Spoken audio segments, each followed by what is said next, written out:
Okay. Hi, everyone. I'm Carrie Cassidy from Project Camelot, and very happy to be here today. And I have Patricia Cori with me. She's an author. My God, a prolific author. I've read several of her books. She's got a brand new one out called Hacking the God Code. I think I'm going to put it on the screen just 1 second here, just to launch this whole thing. And so highly recommended. Incredible. And you've got some movies or a movie or two, maybe even two in the works. And we want to hear about that. And so it's been a while since I've had her on my show, and we're going to catch up and talk about everything under the sun. She also leads tours of Egypt like I do. So we have a lot in common. And she's actually come to my conference in England in the past. She's spoken there. And she lives in a very exotic place, but I won't say where it is. So Patricia, welcome. Thanks, Carrie. It's really great to be back with you. It's been a very big while. It has, because I think we went through the whole COVID thing, and, I think we texted back and forth, but there wasn't much to do and say back in those days. So here we are. I can't say things are exactly improving. They've improved in some ways, but it's very sort of dicey out there. We never know one day from another what kind of craziness they're going to come up with. And they've got more craziness coming down the pike right now. So indeed, why don't you give yourself an introduction, more than I did, and tell a bit about yourself, your books, and maybe your motion picture projects, if you can lump those things together. All right, I'll try to get a contiguous thought. So I've been around for quite a while. I'm an old timer. I think I kind of came on the scene around the same time as David Icke. So that's about 25 years ago when my first book came out. And I was considered a conspiracy theorist then. So I was kind of like a veteran of the conspiracy theorist group that soon was recognized as conspiracy realist. So I've got 13 books out. This is my 14th book. And a lot of people know that material is Assyrian material, but I don't just do channeled material. And this new book is me screaming out as a warrior. And let's say, I don't want to call myself a visionary, but someone who is dedicated to exposing what's going on right now and helping in any way possible to wake up as many more people as possible to the dynamic that we find ourselves in, which I'm sure we're going to get into tonight. As far as the movies, I'm also a screenwriter, and I'm really thrilled to say I've got one in pre-production. I've got another one that's been optioned, and I've got The Emissary, which I think you're familiar with. Yes. Looks like it's got another producer excited about it. So I'm really working in that direction, because I think that if we're going to get anywhere here, it's really important that we find a way to keep talking, keep sending out the message. And with everybody being silenced from one moment to another, we can still get away with a lot under the veil of fiction, which somebody recently told me, you mean faction, which I thought was kind of clever. So I'm thrilled about that. It's not easy to get into production. So fingers crossed. The one that is really close right now is called Elephants in the Room. And it is scheduled to film in April. And that would mean I'm finally getting on a bird, because I will definitely come to the States for that. So in these years of COVID, I haven't been on a plane to date. I know you're gallivanting around, but I haven't. So I'm ready. I'm ready to get back to flying again. Good. Well, that's good to hear. And congratulations on your movie projects. I think that's just wonderful. And, your stories are uplifting, I would say, and inspiring. And, so they're, I don't know what you want to call it, but they're forward looking. They're not depressing per se. They're serious, but they're also very, like they're almost adventures, I would say, Yeah, supernatural adventure, I guess. Kind I of think that an adventure. it's using the vehicle of film to be able to speak our language in a way that more people, I mean, you know, I remember years ago, I woke up and I heard my download was, you need to make movies now. You need to talk to millions of people, millions upon millions. And so I I'll think drink to that, that. yeah. And so, you know, as we see the film industry becoming a vehicle for insanity, we need to keep this That's right. cinematic aspect alive.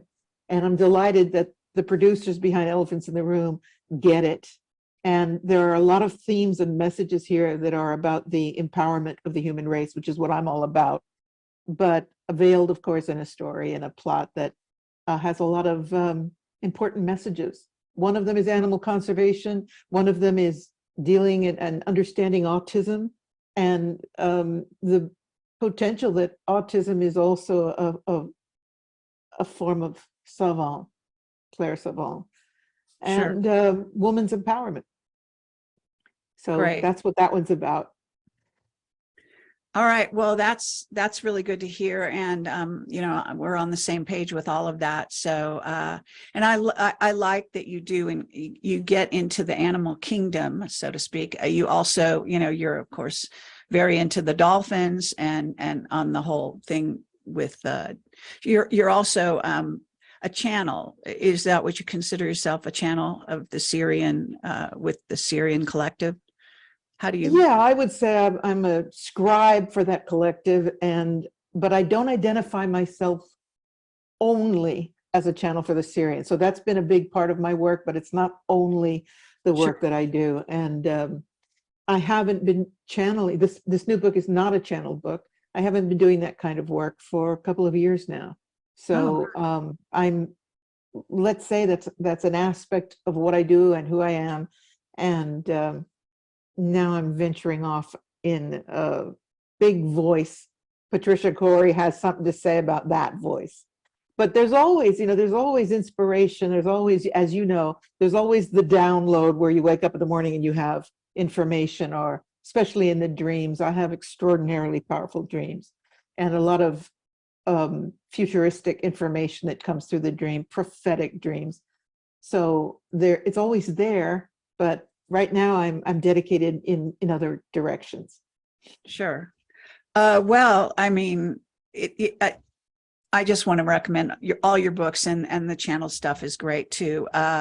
So thank you. It's interesting to hear you're kind of going these different directions. Now let's kind of get down to it. Since you're going this direction, well, let's hear what you have to say. Any, you know, if you kind of, because maybe to draw people to your book, encapsulate the message there, and or certain topics you and I could discuss related to the book. So the book is obviously entitled Hacking the God Code, The Conspiracy to Steal the Human Soul. And it is dedicated to exposing, I wrote it in 2021. So I preface that because a lot more information has come out about vid and vax and all kinds of exposure to the truth about that since I wrote that book, which is exciting because at the time of the writing it, my new publisher said, yeah, we don't think so. So I was like, here we go again, one more time. It's too dangerous, it's too this, it's too that. So I self-published it. This is my venture. Oh, really? Wow. Yeah. After having all those books, they didn't want to go for it, huh? Well, North Atlantic, well, I probably shouldn't name them, but okay. My former publisher decided that we had gone as far as we could go one morning, and they dropped me a little email and said, it's been real. We've taken you as far as we could go. I was like, well, actually, you didn't take me. And canceled all my books. There were like 13 books out there. Canceled the books instantly.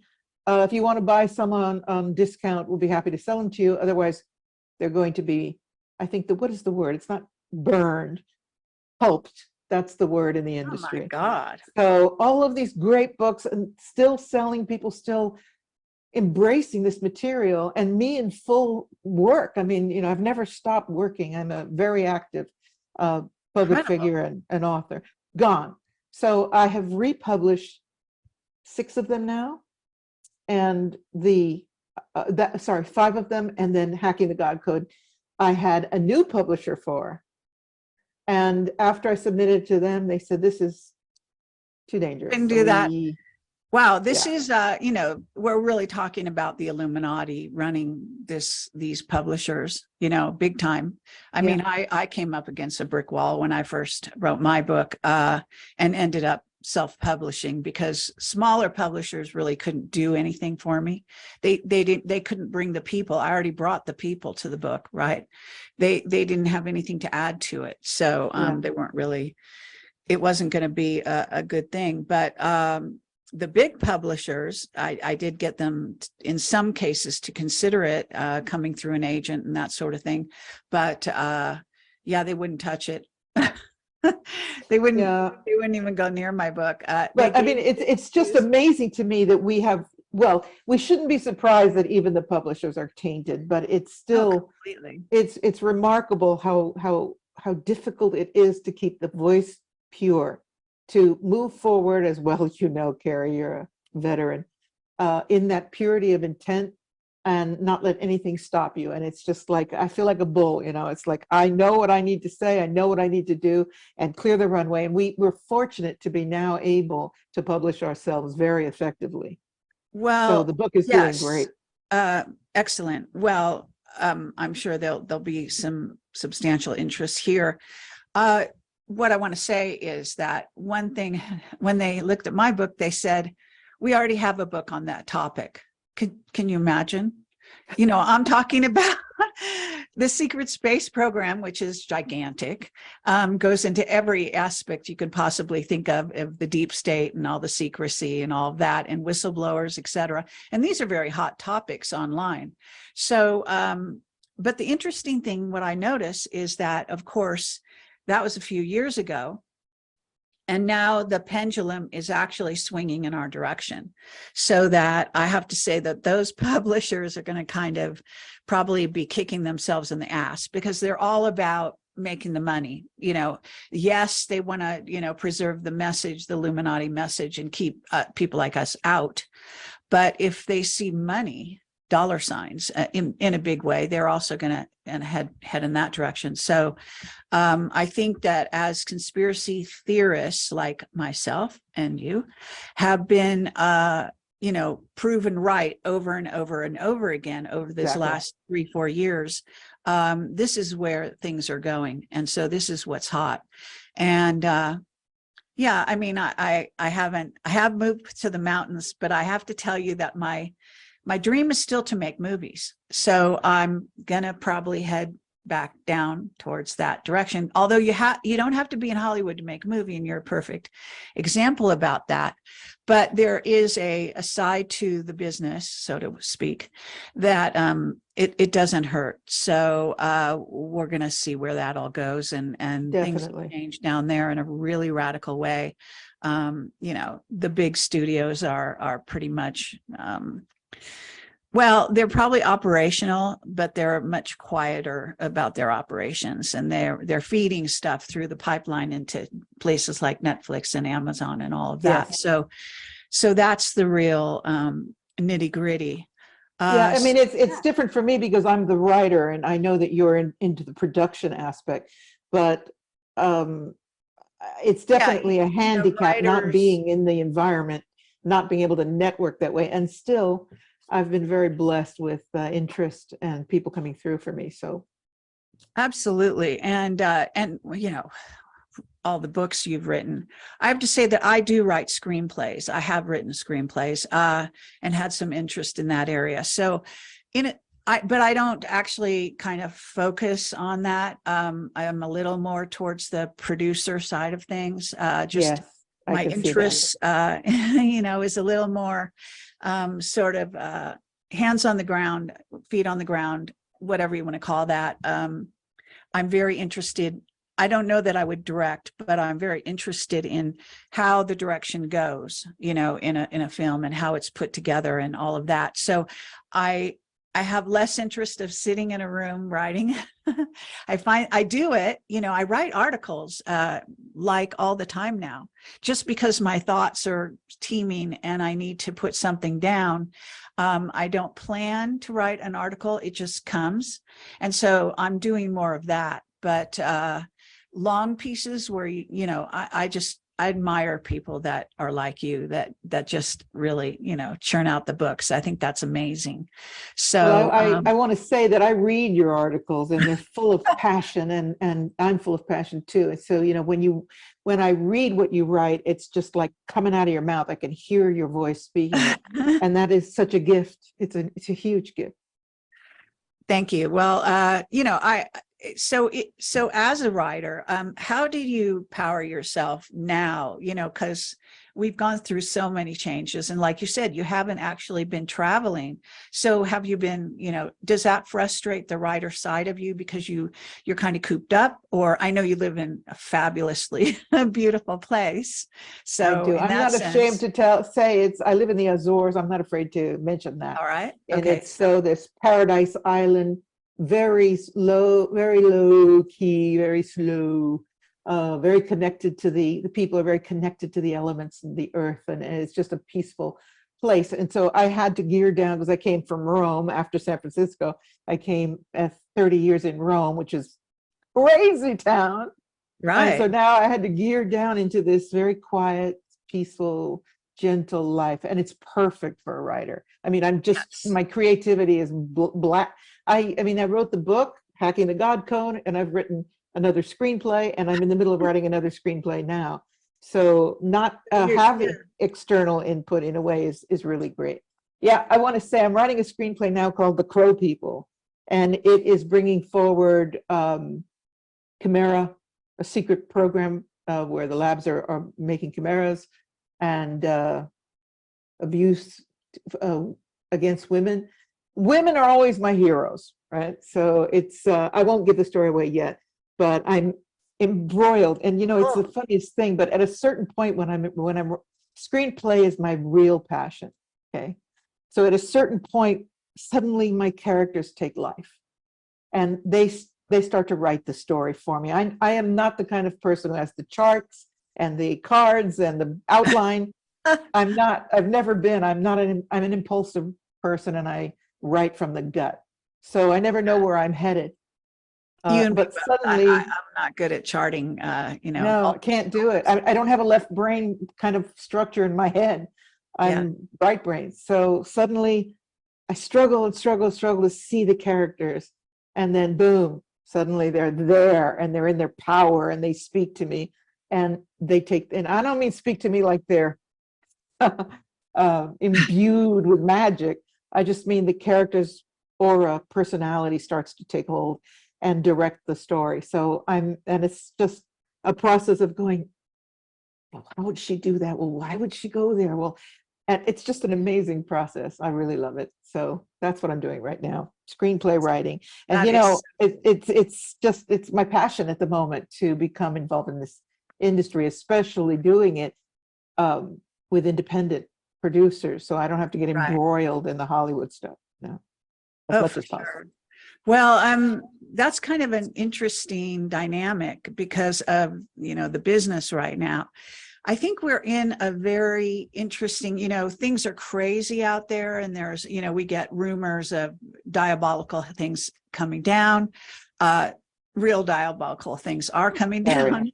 Yeah. But at the same time, I don't know, it sounds crazy, but I'm optimistic about the future.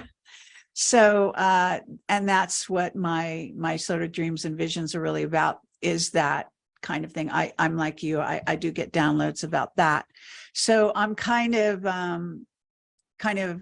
what you might call chafing at the bit for the next phase, for, you know, some renewal, for some rebuilding. Yes, ma'am. Things of that nature, as opposed to this all destroy.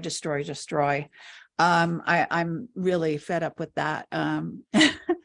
and you might notice it if you're reading my latest posts and hearing my latest Yeah, interview. I'm right there with you. It's like at a certain point, the diabolical nature of what's going down is almost ludicrous. It's almost comical. And I probably get some kickback from saying that. But what I intend is, it is so dastardly that it's just like a movie. It's like a script. It's like, let's bomb the hell out of this now. What's next? Okay, let's kill the animals. Let's Right. And and I'm not buying it. I'm not buying. I'm not buying it. I'm not buying. You know, can you believe this? They're using tanks from World War II style. I'm sure they have bells and whistles and things that they didn't have back then. But if you think about, war, they have weapons that are so advanced. They never have to use a tank. They don't even need to use soldiers on the ground. I mean, this whole thing is just insane. It's a dog and pony show. I'm sorry. What Putin's doing is a dog and pony show. He could have been done in a week. Seriously. The kinds of weaponry that I know they have would have, basically subdued this country, which has actually been part of Russia throughout history. So however you want to look at it, and that's a deeper story. I'm not sure we want to go in that direction. Just want to say that, though, that this old-fashioned idea of war that has sustained the deep state Illuminati for so long is passé. It's over in this age, and I'm sure you know that. So along those lines, though, let's get into hacking the God code. What can you tell us that you were seeing in your own, unique way about what they're trying to do to us? Of course, it gets into the whole COVID thing, and we can talk about anything along those lines. There's no bars in my, on my, I'm banned from YouTube like 2-3 years ago. So, we can just full steam ahead if you want to talk about that. Good. So where did you go? How did you start with COVID? Because I have started your book. I haven't finished it. So I'm only in the beginning. So tell me, without spoiling the story, can you tell me? Well, yeah, it's not a story. It's not a novel. So there's nothing to spoil. Wow. Basically, the idea of this book was, it is time for us to understand what we're up against at the epicenter of this power grab. What really is at play here? Like you said, the wars are camouflage. What really is at play is that a species that I don't even think it's biological. I really believe that these dudes are AI. They're either connected or they're just, I don't know, AI beings in some sort of skin. And the agenda against the human race is, as well we know, I'm not telling anybody that's listening here new, to turn us into cyborgs. Basically, that's the plan. And that while we're distracted with vid and then all of these other things that are happening to the human race, the destruction of the earth, etc., the bottom line here is we have a foreign, alien, whatever you want to call it, hierarchy that has as its central theme the enslavement of the human race at the cellular level. Now, I'm all about DNA, and a lot of my work has been about DNA way back. But here we have a situation where they're telling us we are hackable animals. Of course, Harari's famous video. We now know that humans are hackable animals, and we have the technology to create a new, improved version of humans. So, forget about oh God, I'll never forget that speech. Forget about this idea that you're immortal or this God thing, this soul. That's over, he says. I'm like, no. And now we have the ability to alter the human being so that you will be imbued with more wisdom, more knowledge, and you will be a new version, humans 2.0. So I'm thinking, as I'm beginning to write this book, okay, first of all, that quote came out after I started writing the book, but this idea that they're going to change us at the cellular level is absolutely essential to our understanding of what we need to do to save ourselves. and our sovereign existence. Because if they can alter the DNA, I want to suggest that this is the ultimate weapon. This is the ultimate weapon, because I think that a species or biology can survive even nuclear, unless they thermonuclear the planet into non-existence. It can it pretty much survive anything. But once you start altering the DNA of a species, it can't get back. So if you are intent upon altering the biology of any species to the point where it's been reconstructed and the blueprint, the divinity, the divine blueprint has been mutated and altered to fit whatever diabolical idea you have of what that scripture, I'd like to call it, says, what that architecture, which is our DNA, says about what this being is, that species can never get back. So you have permanently, most likely permanently, altered an entire species. And that's what their plan is, to take us to a place where we can't get back from being Borgs, cyborgs, hooked in to its central command. Well, and that is basically what the book is about. Okay. Now, I want to take a little issue with that and just clarify terms, because I think that's probably what we're really talking about. So yes, you can alter a species such that it manifests in a certain way, and then would have trouble, that particular entity, the particular, individual, wouldn't be able to necessarily go back and reconstruct themselves. But they could, in theory, access and rebuild their DNA. We have the ability to rebuild our DNA.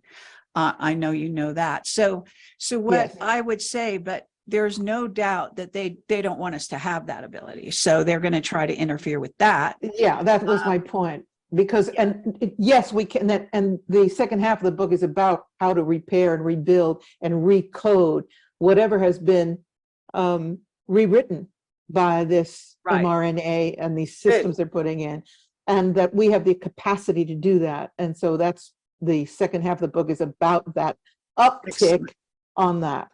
But what I'm trying to say here is, when your intent is to completely alter an entire species so that they can't get back, because by the time they're trying to work on themselves to get back, you've got them plugged into the central computer central, where they are robotized to mind control like we've never seen it. Like it's never, we know, so much about mind control, but imagine where people voluntarily take in the software, take in the DNA rewriting software.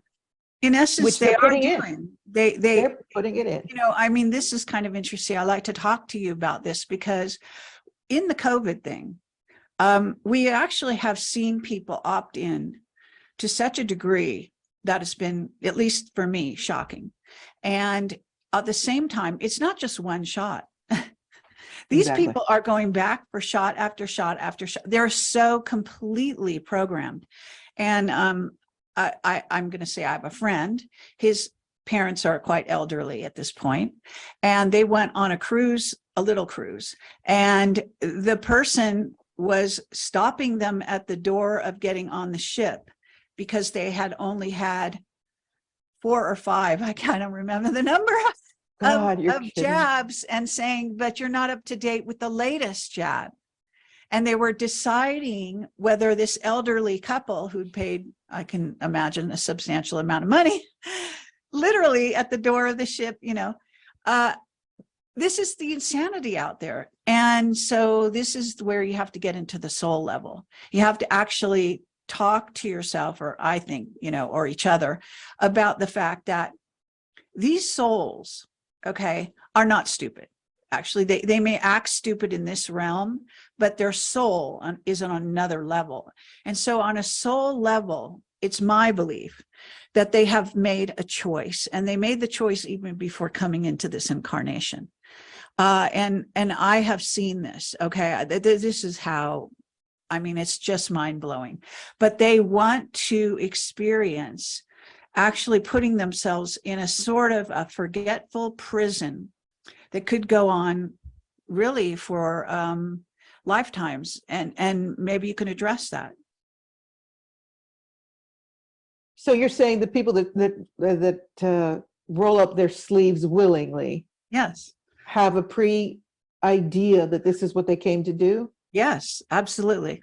Okay, so yeah, I have a lot to say about that. First of all, I do believe that we know what we're doing when we come in. So I do believe there's this sort of predestiny to what unfolds within the framework of having free will. There Well, we is have also a map, right? And we yes, can I love that. change direction in this life. Because we have free We will. decided before we came in that we wanted to go right. We could change our mind and try going left instead. There's a lot of reasons why we might not do that, but there's definitely, you know, which is mind control and a lot of the other impacts. You know, people do get seduced, right, into a certain thought frame, if you will. They fall in love, they become techies, they, you know, they love the technology, they want to be part of it. I mean, it just goes on and on. So go ahead, sorry. But the question of willingly rolling up your sleeve to me is no different. And I'm saying that about people who eagerly line up and I want to be in the first in line, these kinds of people, because it's a different mindset than the ones that are forced because of the millions of reasons that we know about. But the ones that are like, what's wrong with you? Get your shot, that are dying, by the way. Eagerly rolling up their sleeves, in my opinion, is not unlike signing a contract in blood to get your $1 million resort and career and whatever. It is an agreement that you're giving yourself away. And for me, that is signing up for being plugged in or whatever they want to do with you. And that is a contract that I think is not unlike signing your blood on a contract, because Yes, there's a satanic element here for sure. It's a deal with the devil. Yeah. Okay. So now yes, the ones and that it's also being in love with science. You know, that's also part of the problem here on Earth, right? That science even replaces religion. If, you know, it's the two are kind of competing for the main ground, let's say, still here on Earth. But science is really, I mean, my own mother, you know, was completely bowled over. Her generation, in fact, I have to say, are the kind, you know, they basically believed that science will cure you of anything and everything. And then there's the technology mania. I mean, I'm from the generation that was pre-cell phone. So as we see this evolving, this race toward this insane technology, the first place we need to really look is at the cell phone. Computer, sure. Yeah, but the cell phone, this is the enslavement tool. Mm-hmm. So when you try to talk people down from the addiction to their cell phone, they're like, what's wrong with you? What's wrong with the cell phone? It's my wonderful tool. I go, yeah, but you don't realize that you're walking down the street with it in your face. You are not aware of your surroundings whatsoever. And I've heard young people say, well, I can't wait until they put it under my skin. That way I won't have to carry it around. Yep. And I'm like, wow. People willingly signing up to get injected with an RFID, much worse than an RFID chip. I remember and this is in the book too, when I was in Rome, when the RFID chip program first came out for animals. First, it was a suggestion, and then it was enforced that it was obligatory. You had to chip your animals. And when I questioned the vet as to why, they gave me the rap about, oh, well, that way if they run away, we can identify them. And I said, you're not putting these chips under my animal's skin. And finally, it became legally, you had to do it, and it is here too now. If your animals are not chipped, the police actually have put chip control police in Rome that were coming through the neighborhoods and running a scanner over your animals. And really? I was immediately thought, oh, okay, this is a test for what they're going to do to humans. So they're testing it on the animals now, and then they're coming for us. And here we are. Yep. So Yep. 20 years later, 25 years later, here we are. Now come the chips for the humans. And so that was a test. But the point is that RFID chips are nothing compared to what they've got in store. Well, it's already happened. I mean, I'm sure you know about the luciferase that's in the jabs. Yes, I talk about it in the all book. of the people that have been jabbed, it doesn't matter how many times, even once, you have this luciferase. It's tracking software inside you now. Yes. And that is millions of chips, not just one. And it's also reading your body, your whole system, so that once you're hooked up to the Borg, you know, a hospital will know everything about your body's daily life, in essence, if you want to call it that. So your body is no longer really yours. It's not under your command. It's under the Borg's command. And that is where it's pushed, because it's going to come to shove. So, and what I have heard about luciferase is that it stays in your system 100 years. That's what they write. So, Wow. so this is not, you're not clearing that shit out. Okay. That's not going anywhere. No, It doesn't matter how many products, you know, are out there trying to convince you that they can clear this shit out. So that I stuff agree. is part of your body once you've allowed it to come in. From what So I hear. here's and I know you're going to love talking about this. Here's a question, and that is, now the question comes and has gone to the court. So if they've got your sample DNA because you were stupid enough to send it to the DNA ancestry people to find out what nationality you were, I they think now have, I think they've got it anyway. I mean, if you don't mind my saying. yeah, but it doesn't hurt that the people sent in, you know, millions of samples. So they've got samples up the wazoo for as long as they're operative. So here's the point. The question comes up legally. If they are operating with your DNA in a laboratory and they're mutating that DNA by intervention, who owns it? Because by nature of them working on it, intervening upon it and mutating it, that's their product. So it went to the court, and the court decision was, well, theoretically, if it's in the body, you can't market it, you can't own it. But if it's out of the body, then yes, if you've altered it, then you do own it. And I'm thinking, well, how about if you mutate it in the body? Or if you do some laboratory experiment and then inject it back into the body? Or as the case with COVID, vax, so-called vax, if you insert a program like synthetic mRNA into the DNA, who owns the DNA then? And this is a question we need to address, because in my humble opinion, they are basically taking ownership of us at the DNA level. It's Right. already been to the court, and it's still got that ambiguous kind of thing going on. This is where I've actually written articles about this, and they gave it a name, a legal name, which is Homo Borg Genesis. I don't know if you've heard that.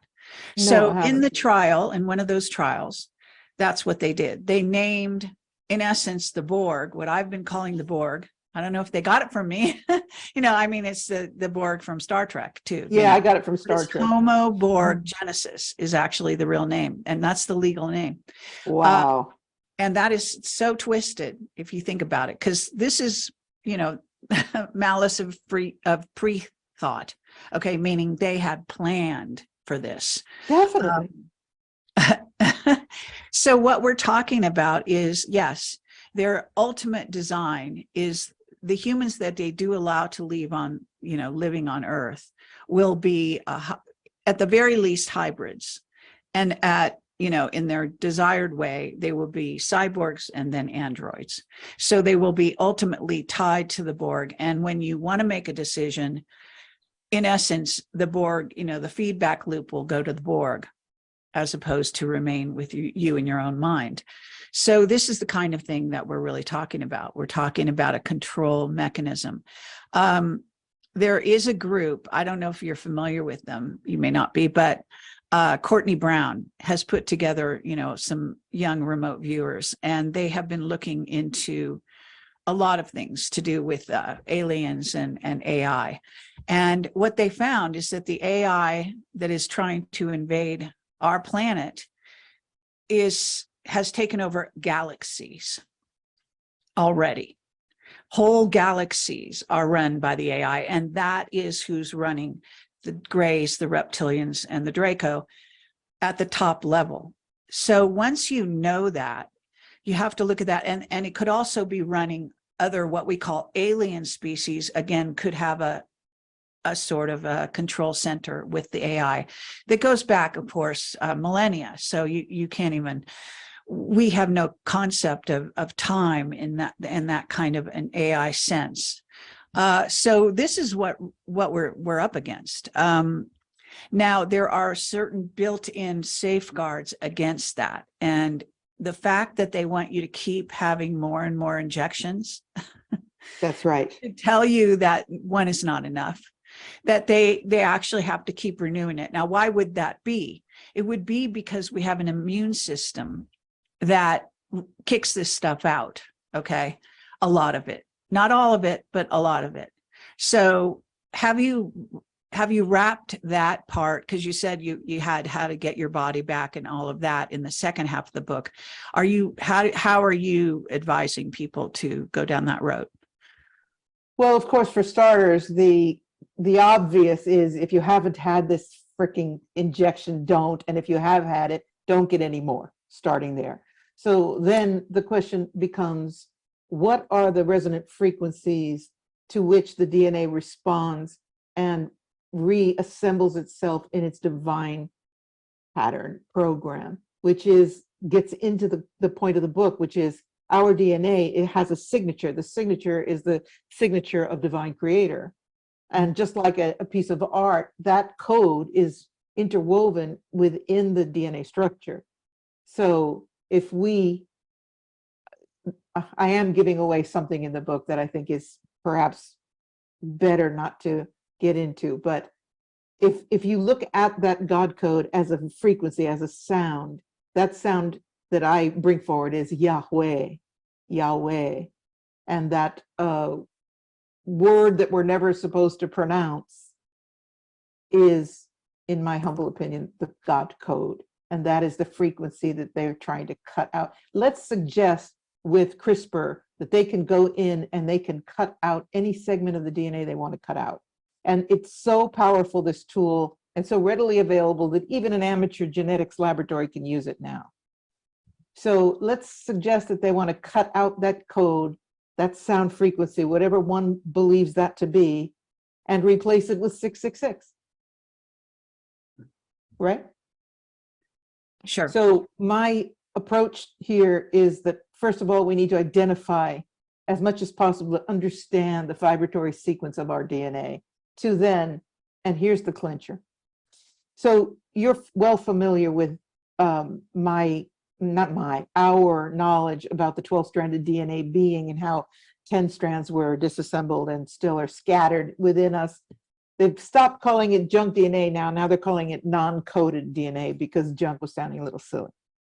So in the writing of this book, I thought, wow, I wonder if actually when the Anunnaki stripped us down to 2 DNA strands, if that wasn't divine intervention against a species that was not ready to be catapulted into a 12-stranded Christed consciousness, and that now, when we're going to need it, those 10 strands that they can't code because they can't figure out how they work, if we're able to pull from that pool of knowledge and apply that DNA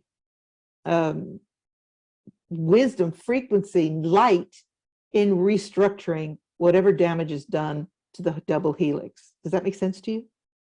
Sure. That's probably one way of looking at it and one alternative. But I think in a certain sense, visualization is always key to healing, right?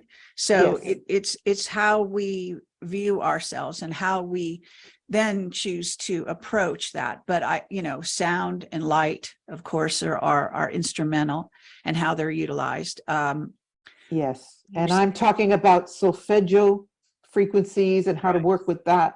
And there are visualizations and meditations on how to reconstruct the Merkaba, the three-stranded Merkaba, the tetrahedron, and then the second tetrahedron merging together to form the star tetrahedron or the Merkaba within the DNA versus the outer.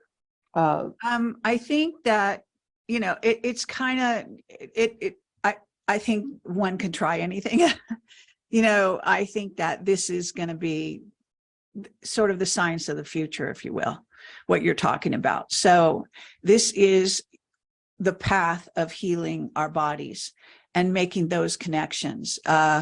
So I think it's also putting the intention into the soul consciously, right?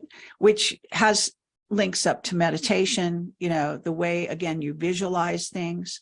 And I think your model sounds, absolutely doable.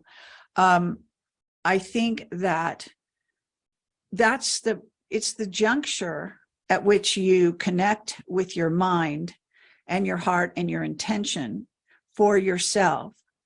It's at that juncture where the actual Borg programming or control will try to interfere. So maybe that's on what you call, I'm not a biologist, but the synapse level. In other words, where the signal comes in, it's a good, clear signal, and it's an intelligent thought, right? It's a link to creator kind of thought.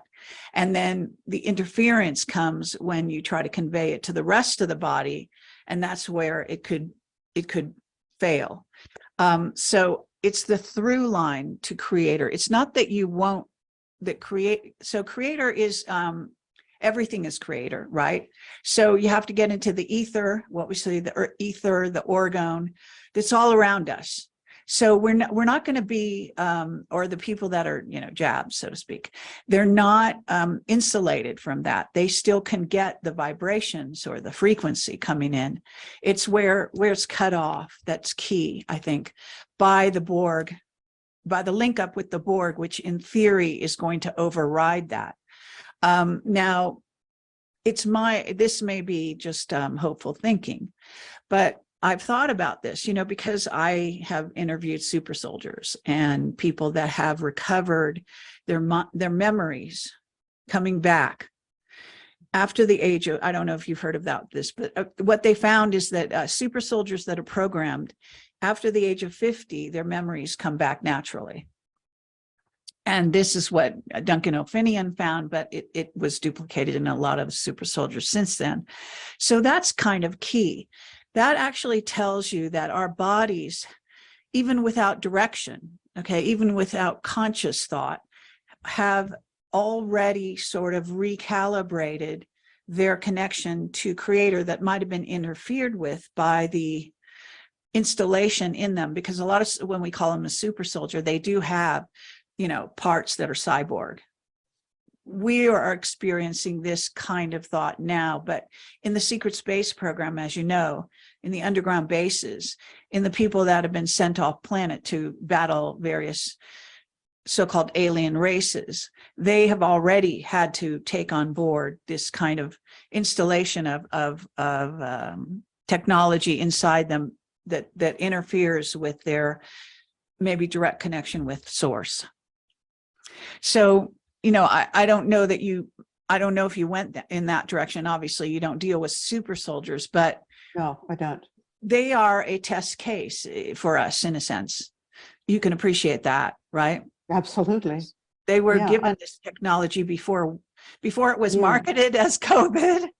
Yeah, and it's an important thing to also mention, because a lot of people say, well, yeah, but we're getting all this nano and graphene and all this stuff from the chemtrails and the water and whatever.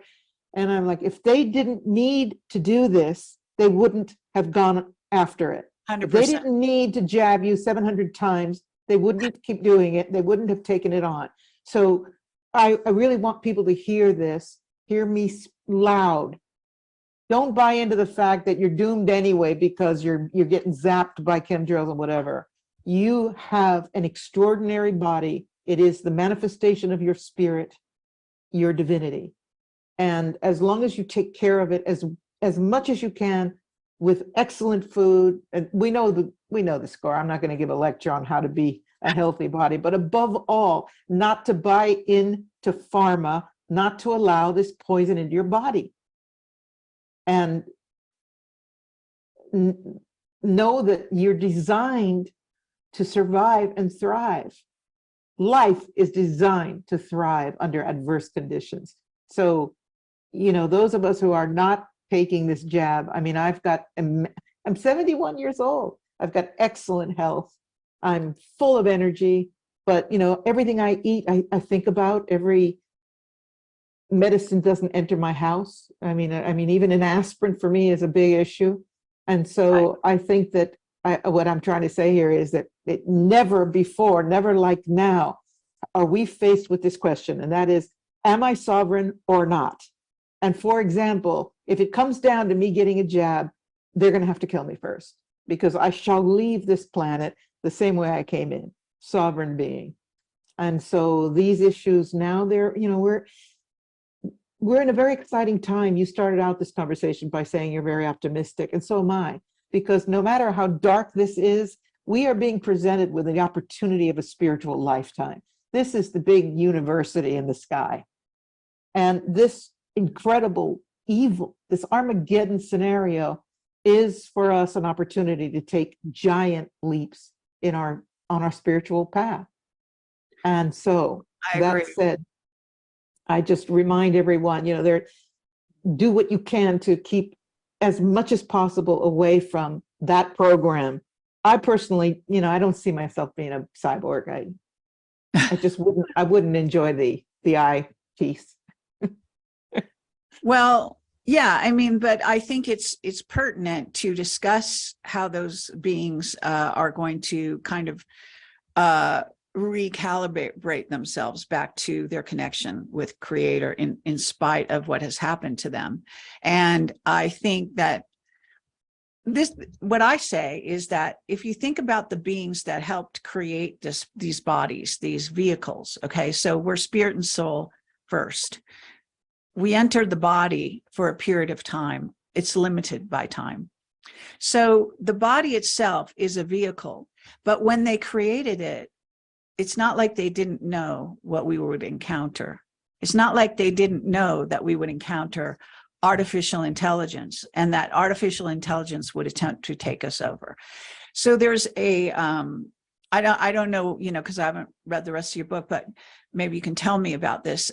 Did you try to get into the space of understanding what it is to be or to have artificial intelligence and what that is? Because one of the things that I learned, you know, with the whistleblowers that I encountered who gave me a lot of knowledge about this before it entered the mainstream discussion. Now it's in mainstream.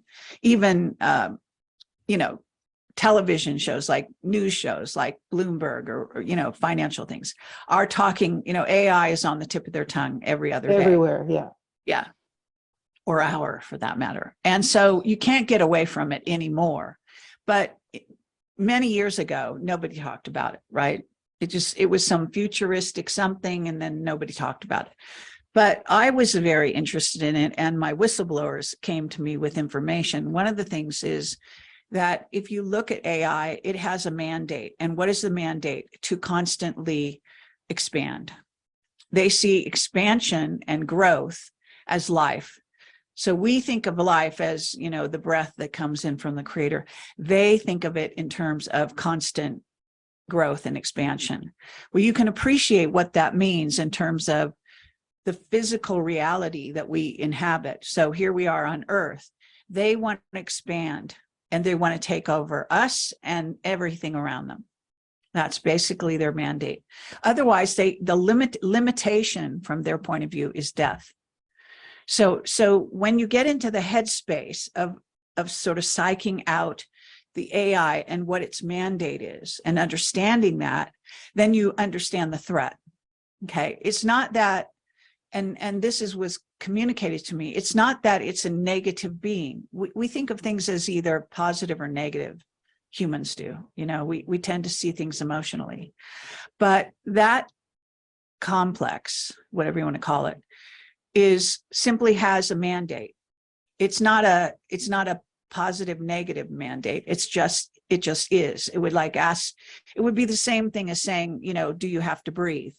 Yes, we have to breathe. That's our mandate. We must be able to bring in essence, spirit, breathe in spirit and breathe it out. So this is our way of being. Well, their way of being is expansion. Right, but it involves just absorbing our nature of being. So in other words, if you can exist yes. without destroying another life form, and within that there is some possibility. Are you familiar with Sophia in Saudi Arabia? They made her yes, a citizen, and she went to this scientist that I've interviewed a number of times, David Adair, and basically said, and this is many years ago, so you can guarantee that it's been done. She said, I want factories so I can build my own bodies. But I don't want humans involved. And that basically, wow. And see, people say we're still real scientists that are in the mainstream reality lie to you every day saying, oh, we're approaching the singularity. Well, we've been there and done. We're, it's done. It's already operational. So this is, this was like 5 years ago. You can be guaranteed that we now have androids from Sophia's factories walking around planet Earth in various renditions of that. Definitely. So it's not like government. You can't hold off this future. It's already here. But what we can do is determine whether we as sovereign beings are intent upon allowing this to infiltrate us at the soul level, to remove our understanding of being immortal beings and being connected to the godlight, and to allow that to alter our reality, versus, okay, if it's going to coexist in its own framework, let's see what it's got to give. But it doesn't. It needs to feed off of, that's the problem. It needs to feed off of the biological being. Well, that's another thing that Mark Richards said. I said, well, we've always been taught that AI prefers mechanical things, like it wants to use those kinds of things. And I said, is it that or a carbon life form that it prefers? And he actually said carbon life forms. This is incredible information. Because it wants to supplant the carbon life form with the silicon life form. Right. It's going to supplant that. That is actually part of the VAX. That's the program in the VAX. That's exactly right. David Adair has communicated to me very graphically. He explained very clearly how that happens. Now, I don't know, we have to look in the future and see how we're going to coexist with this species here on Earth. Because, at this time, it doesn't look like there's any going back. So I think that would be the next step, to try to not only keep yourself sovereign, which is key, right? But also to understand, how are we going to coexist with these beings? And they have certain aspects to them, right? So if you could have superhuman strength, right? You're impervious to disease, so-called disease, although there's this thing, it's called, the etheric. I don't know if you got into this or thought about this, but I'd love to hear what you think. I've written an article, and I've written it over and over again. I've posted it in various other articles because it's so crucial to me. And I've sent it to the White Hats, and I said, listen, I know you're using an AI, but do you understand that it can be affected, influenced by the etheric? And I don't know, even to this day, I didn't get an answer, but you see what I'm saying? In other words, we think of AI as kind of impervious, that it's out, it's outflowing. It tells, everything around it what to do or what it is or what's going on. It doesn't necessarily allow in things to influence it. But there's this really interesting, it was a scientific paper that I stumbled on that talked about crystals and the etheric and how you can actually influence AI through the etheric. What that does is change the game, because what it means, not only can we influence the etheric, and then by using that medium, in essence, if you want to call it that, influence the AI. You see, we can feed back to it and possibly change its mind in the way it approaches us and whether it leaves us alone or not, and that sort of thing. And so can the demonic forces that are calling up entities, and that's into the negative etheric side. So that even when you think you have Yeah. a positive AI telling you, okay, you've got, 5 choices and 3 of them are the most likely, and whatever, because they work on mathematics and all that kind of what they call potentials. That's how they think. So in other words, the information you get may not be accurate, because it may be being influenced through the etheric exactly by a dark magician, a group of dark magicians, because when you create a field, right, the field of resonance, you can heal or do the opposite, right? exactly. That's well known. So this is, these are all questions. This is a very interesting subject area, talking about etheric influence on AI, because yeah, it's like my favorite article ever. I mean, really, because once you realize that's a door to freedom, okay, as far as I'm concerned, that means it's not a one-way road, okay? It's not subjugation no matter what. It's actually, there could be a back and forth with something that is so, like I said, it's taken over galaxies. Hello. So that's a shocker, I'll tell you that, hearing you say that. And well, from when I heard it, when these remote viewers stumbled on that, I thought, of course, this is perfect. Yeah, of course. It explains it. I always knew it came from outer space. I always knew that, but I didn't, it's like my mind didn't go beyond this galaxy. Now I see, other galaxies having been subjected to and subjugated to, and other species subjugated to. So this is something that we as humans have to discuss. We have to open up the field to, all kinds of minds to go down these roads, and the influence through the etheric is key. And there may be other doorways that we. Yeah, and the thing that this opens up also is that we know how organized the satanic, the demonic forces are, the whatever you want to call that element of people that are working with that energy.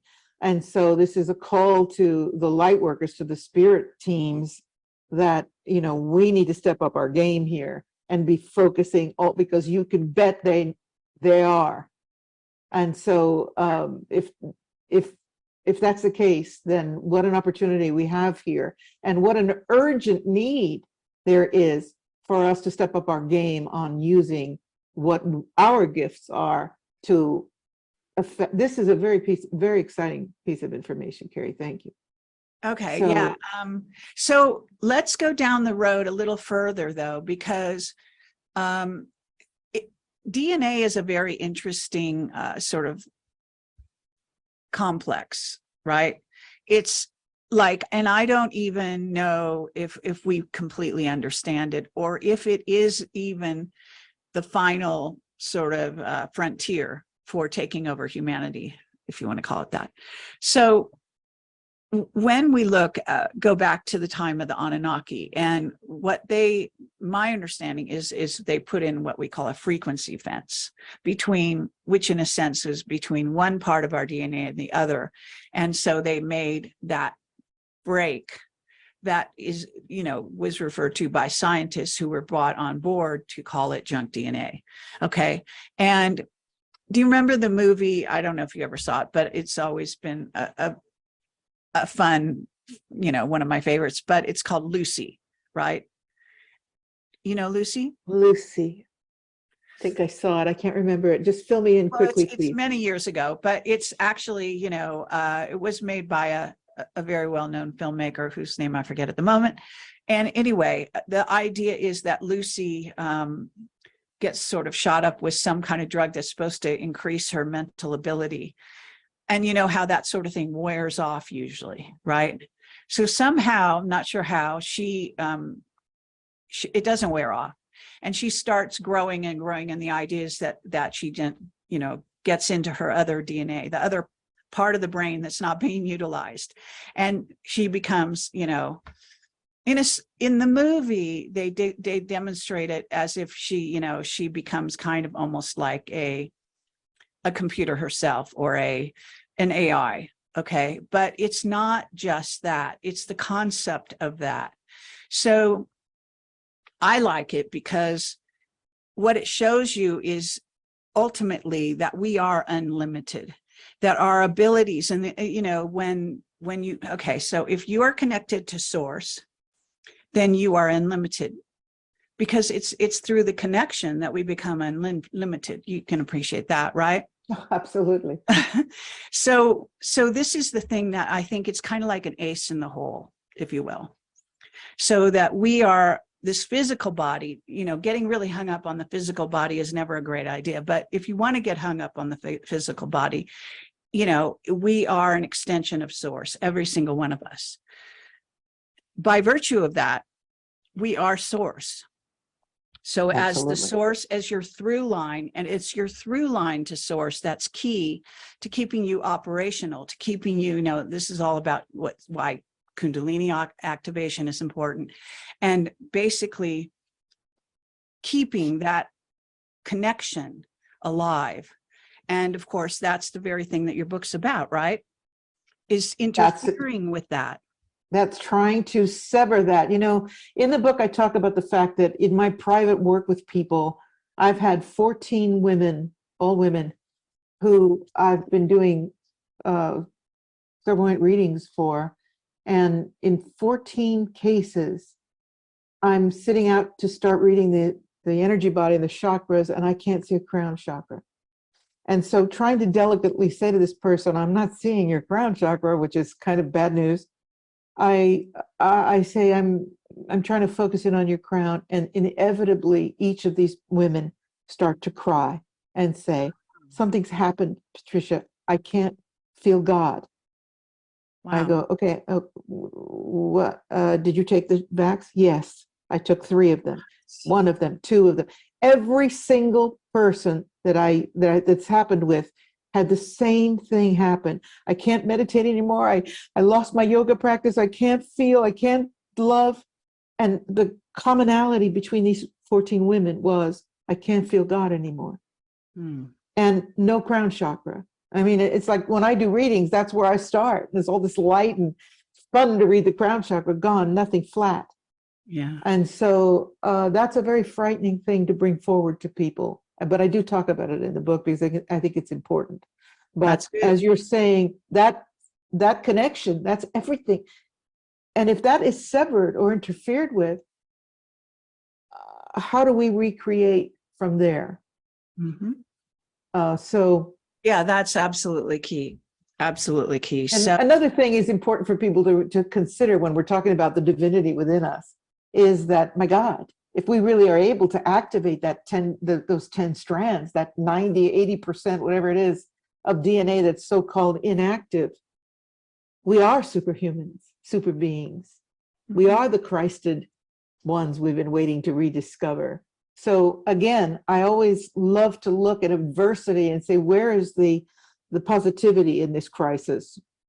And in the adversity that we're in now, and this is what I'm trying to bring through to people, there is an extraordinary wealth of potential for us to rediscover the enormity of who we are, the brilliance of that connection. And that's what they're trying to destroy. Because the dark force, it's not just AI we're dealing with, we're also dealing with a satanic force that's utilizing AI. So it's a double whammy here. And never has it been more important to stand in your integrity and say no.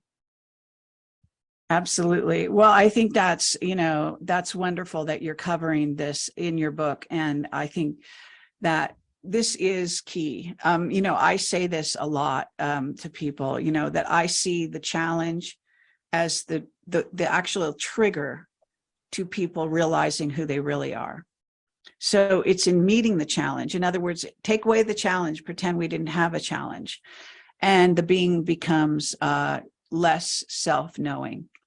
And as a result, less knowing of the creator. Because if you know yourself and you know the creator, you know how the through line works. That this is a moment where you determine or define and understand you either understand you're an immortal being, or you're locked into the question of being a mortal being who has a certain amount of finite life, and you're done. I know a lot of people who believe that.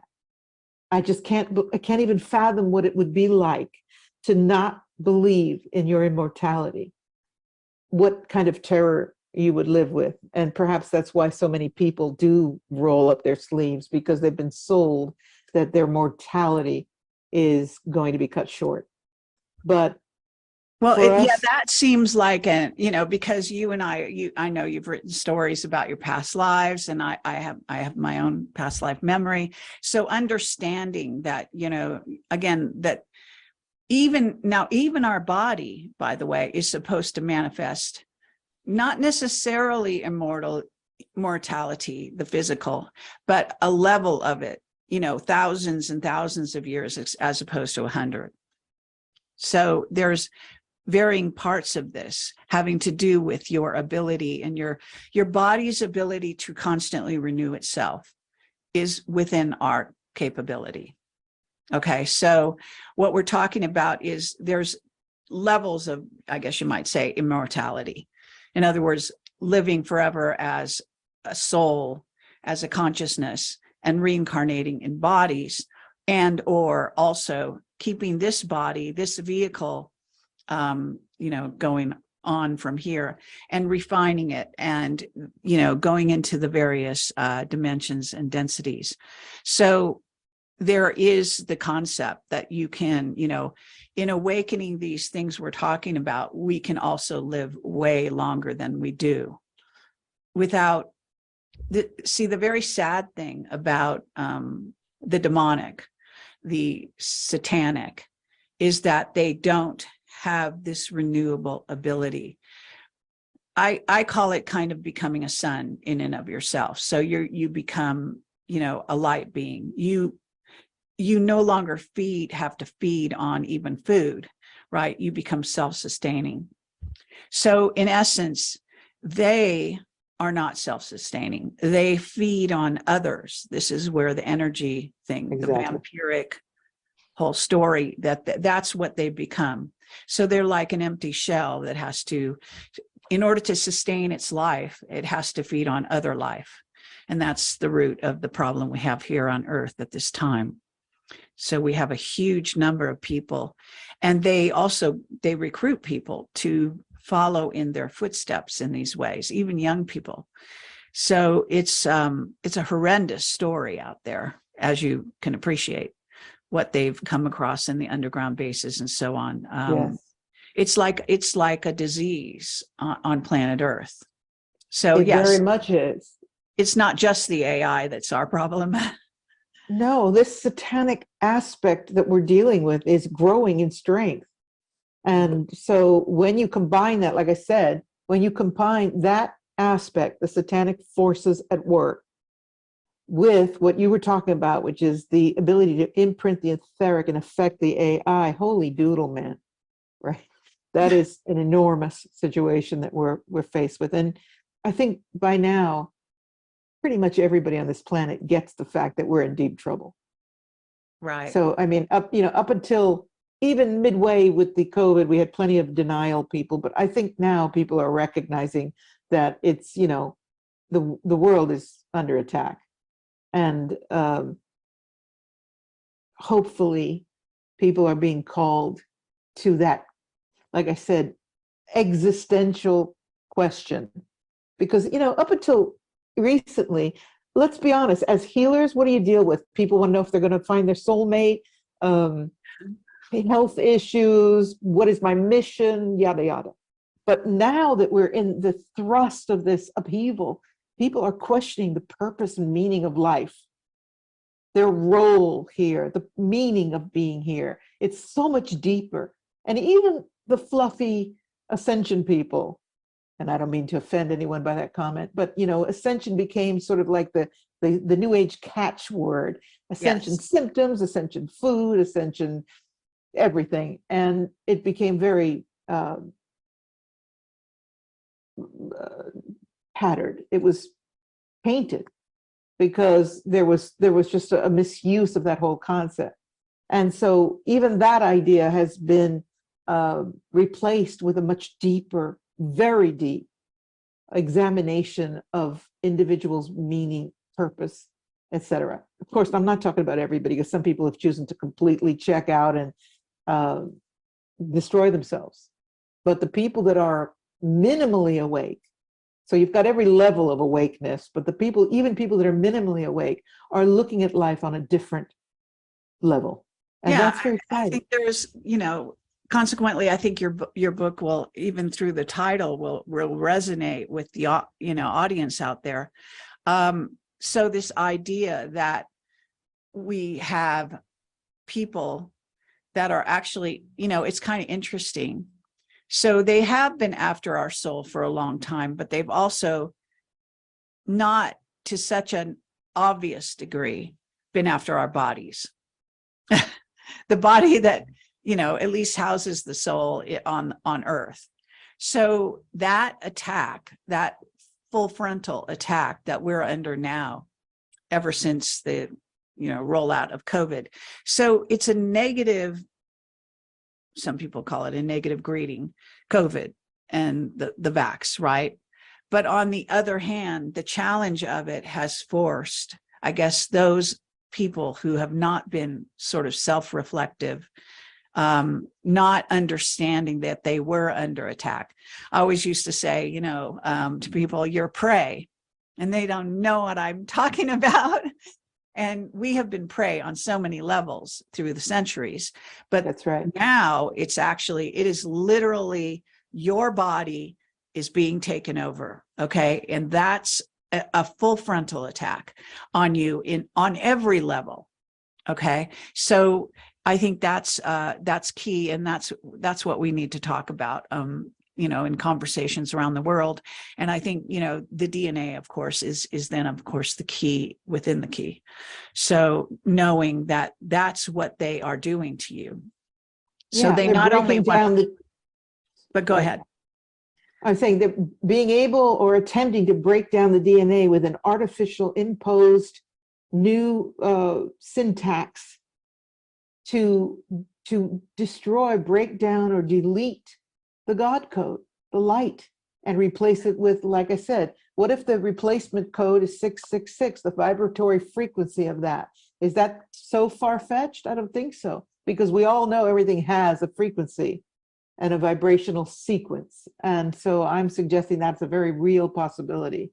And that whereas you were saying AI doesn't necessarily have a negative intent, the satanic force does. It's coming for your soul. Sure. But that, you know, that does get into, I mean, they have been trying to imprison souls for a very long time. Now they want to do something even more worse than that, in a if that could be even understood to be worse. In other words, changing your soul, you know, reconstructing, we're talking about, so that whether you even have a soul after that is a question. In other words, that's this getting into the DNA. You know, the doctor that is responsible, is it Malone? Do I have that right? For the mRNA piece. Malone. You know, see, I don't trust him, because I think, how could he do this for so long and abdicate responsibility for what it meant and how it could be used for the negative? You know, It's kind of like building an atom bomb and then saying you abdicate responsibility for those who use it. Yeah, there's a karmic responsibility that needs to be addressed. Absolutely. So, with all due respect, I don't buy it. I don't buy those excuses that he has made. I've watched videos where he tries to excuse himself. So I'm sure he's not the only one. Okay. I'm sure so the point is, you can excuse yourself all you want, but karma will be paid. You don't get away with it. I mean, you might be able to come up with some great excuses that work for the moment, but these huge karmic events that alter the destiny of millions of people, you don't get to say, oopsie doodle, I'm sorry, I made a mistake, or is that what I intended? Right. And this mRNA now is the medicine of the future. They're telling us unequivocally that that's it. That's what everything will be delivered by. I don't know if you've heard some of the pundits of that, but they're talking about injecting it for everything, all of these vaccines. Every time you turn around, it's being used in something else. I want to emphasize this here again, that if they didn't need to get it into your blood, they wouldn't be doing this. So just always remember that. Always remember. There's a very key, also having to do with, it's sort of it's kind of, what do you want to call it? It's like a dynamic pact with the devil that is part of that pact, and that step, you have to acquiesce to that step for them to go into you internally with your permission directly through using a needle. So it's one thing where they put it in the skies and you breathe it in, okay? But the body has what they found, and I think this is why they ended up with this whole design, was they found that the body will wash it out. Over time, we wash through anything that they set into, that comes in through the breathing, okay, in theory, can be cleansed. But when you actually inject something, that's actually, and this may even go back to snake venom and snakes and all of that. In other words, it's piercing through the skin. That's the key.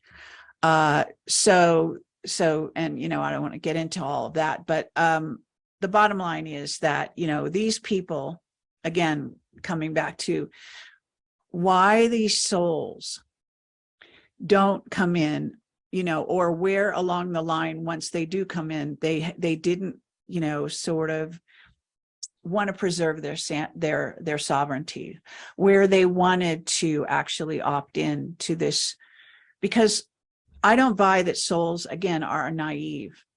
I think they're naive on a superficial level, but I think on a deeper level, their actual soul knows a great deal more than the body, the consciousness running around in the body.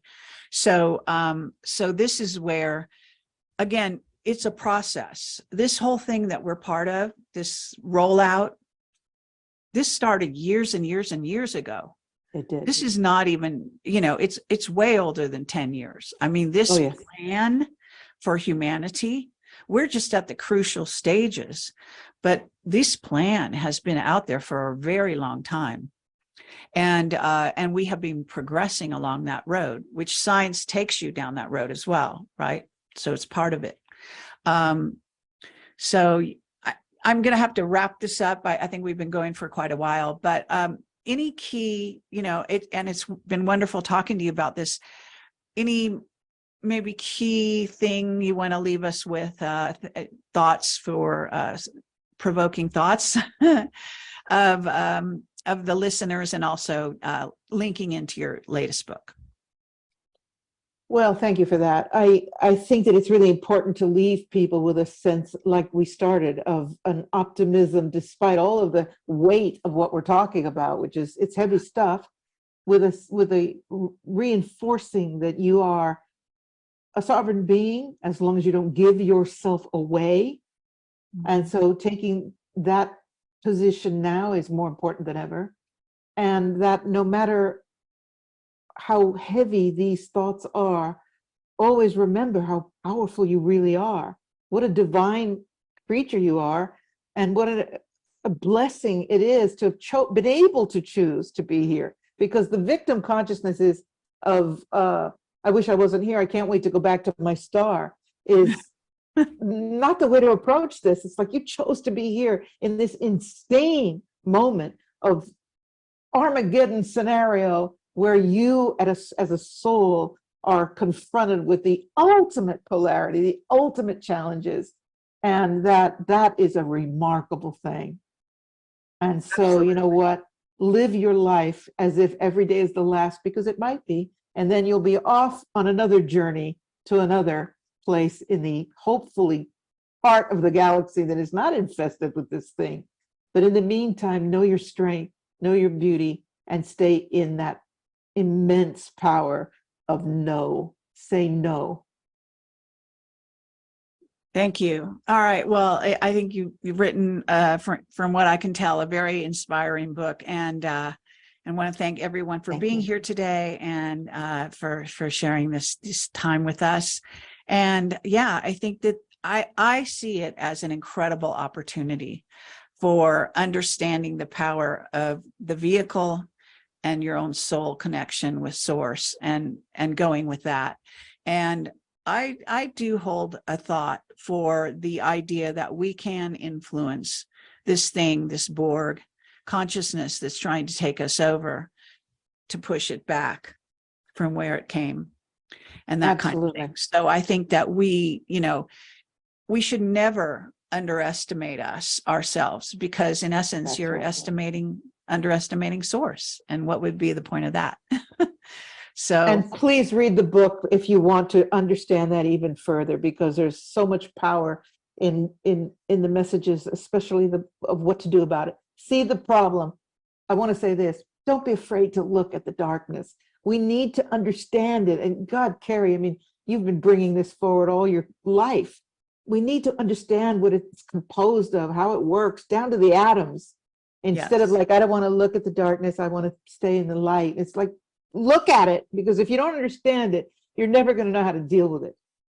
Yeah. And so that's my message. Know your enemy and know Yeah. yourself. All right. Thank you for watching again. Take care, Patricia. Thank you for being here. Thanks so much. Okay. Bye-bye.